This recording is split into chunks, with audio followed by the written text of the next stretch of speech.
Bom dia a todas e todos participantes dessa linda comunidade Paz e Bem. Estamos aqui hoje, nesta terça-feira, dia 18 de março de 2025, para apresentar o programa Paisagens de número 86. Resolvi dedicar esse programa de hoje para falar sobre um dos intelectuais mais importantes do Brasil, que já não está entre nós, mas que sua presença continua se irradiando de forma tão bonita nas nossas reflexões e meditações. Trata-se do professor, intelectual, pesquisador, Antônio Cândido. Então, dediquei aqui a minha reflexão sobre ele. Talvez eu faça em 2 programas. E dei como título Antônio Cândido, Notas Biográficas e Comentário do filme intitulado Antônio Cândido, Anotações Finais. Eu, depois de tempo de tentativa, consegui finalmente assistir o documentário de Eduardo Escorel abordando os 2 últimos cadernos de anotações de Antônio Cândido, que nasceu em 1918 e morreu em 2017. Fui tomado de emoção do começo ao fim do filme e o considero uma peça extraordinária que consegue trazer para nós, leitores, uma imagem precisa e terna desse professor de grandeza única e de intelectual ímpar. Mas antes de falar sobre o documentário, queria dedicar algumas palavras sobre a vida de Antônio Cândido. Vou recorrer aqui às lembranças de Ana Luísa Escorel, sua primeira filha. Lembranças que estão presentes no belo livro que trata da formação de Antônio Cândido, uma biografia ilustrada, publicada no Rio de Janeiro pela editora Ouro Azul, em 2020. Antônio Cândido nasceu na cidade do Rio de Janeiro em 24 de julho de 1914, numa vila próxima à Rua Voluntários da Pátria. O destino da família transformou-se em razão dos desdobramentos da epidemia de gripe espanhola, que chegou no seu ápice em setembro e outubro de 1914, quando Antônio Cândido tinha apenas 2 meses de idade. Seus pais eram Aristides e Clarice. O pai era médico. A família foi para o sul de Minas entre março e abril de 1919, quando Antônio Cândido tinha cerca de 8 meses. E foram viver na cidade Santa Rita de Cássia, ou apenas Cássia. A família resolveu ir para perto do avô do menino, que era criador de gado e chefe político. Antônio Cândido ficou ali na cidade até 1928. Depois a família passou 12 meses na Europa, sendo boa parte em Paris, onde o pai de Antônio Cândido fez um curso de especialização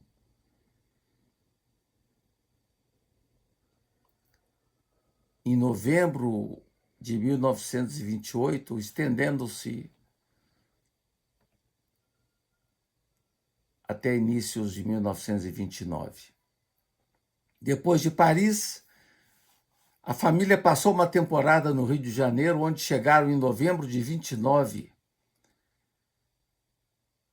E depois a família foi para Poços de Caldas, em Minas Gerais. A cidade de Poços de Caldas está muito associada a Antônio Cândido. Em Poços de Caldas, Antônio Cândido fez o ginásio municipal, teve uma passagem em escola religiosa no Colégio São José de Calazans, dos Padres Escolápios. E sua memória da escola não é nada boa. Na sua visão, os padres ali eram brutais, ignorantes, preconceituosos. Depois, felizmente, transferiu-se para o Mackenzie. Foi transferido. Um colégio de orientação protestante, onde ele se sentiu bem melhor. Um ambiente alegre, com métodos de ensino modernos típicos dos metodistas da ocasião. Em 1936, Antônio Cândido saiu de Poços de Caldas e foi para São Paulo. Em São Paulo, foi envolvido pela efervescente vida cultural paulista. Começa a frequentar concertos, teatros, bibliotecas, conferências. O pai de Antônio Cândido, Aristides, queria que ele fizesse medicina. E Antônio Cândido, bem que tentou para satisfazer o pai, mas não teve sucesso. Acabou indo também a contragosto para direito. Eram as duas profissões que os pais imaginavam ser importantes para os filhos naquela época. O pai queria que o filho tivesse uma formação que lhe garantisse estabilidade financeira. Então, Antônio Cândido cursou Direito em 1939 na Faculdade de Direito do Largo do São Francisco, mas, ao mesmo tempo, cursou também Ciências Sociais na Faculdade de Filosofia, Ciências e Letras da USP. E aí se deu a grande transformação. Começa a colaborar na revista Clima, identifica-se nas ciências sociais, ali ele se encontra, onde vai definir seu destino profissional, mesmo carregando o incômodo de não atender às expectativas de seu pai médico. Deixou de ser filho de família e passou a ser um intelectual atuante. Ficou mais livre, sobretudo depois da morte do seu pai, ocorrida em março de 1942. Mudanças importantes ocorreram na sua vida depois disso. Foi o período de aperto financeiro, foi o período do casamento com Gilda de Melo Franco, e passou a viver com sua mulher numa casa onde também viveram sua mãe e um irmão. Viveu 14 anos com Gilda, com sua mãe e um irmão.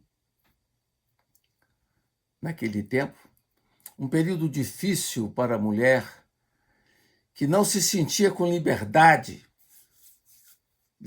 sequer para assumir as tarefas da administração doméstica. Em 1942, ele ficou noivo de uma amiga Helena de Andrade Silva, amiga de adolescência, mas foi um noivado curto e durou poucos meses. Em sua vida paulista, já muito ligado aos colegas que iriam fundar a revista Clima, Antônio Cândido conheceu Gilda de Melo e Souza, uma amizade feminina bem diversa. Tornaram-se próximos, tornaram-se confidentes. Gilda era uma pessoa culta, de inteligência brilhante. Ela entrou na Faculdade de Ciências Sociais antes de Antônio Cândido, sendo um ano mais moça do que ele. O que em 1939 era uma simples afinidade, transformou-se em um sólido amor. Viveram juntos a vida inteira. No plano profissional, Antônio Cândido e Gilda tornaram-se assistentes na Faculdade de Filosofia, Ciências e Letras da USP. Gilda foi assistente de Roger Bastide na cadeira de Sociologia 1 e Antônio Cândido, assistente de Fernando de Azevedo na cadeira de Sociologia 2. Gilda se dedicará depois à cadeira de Estética no Departamento de Filosofia, Letras e Ciências Humanas da USP.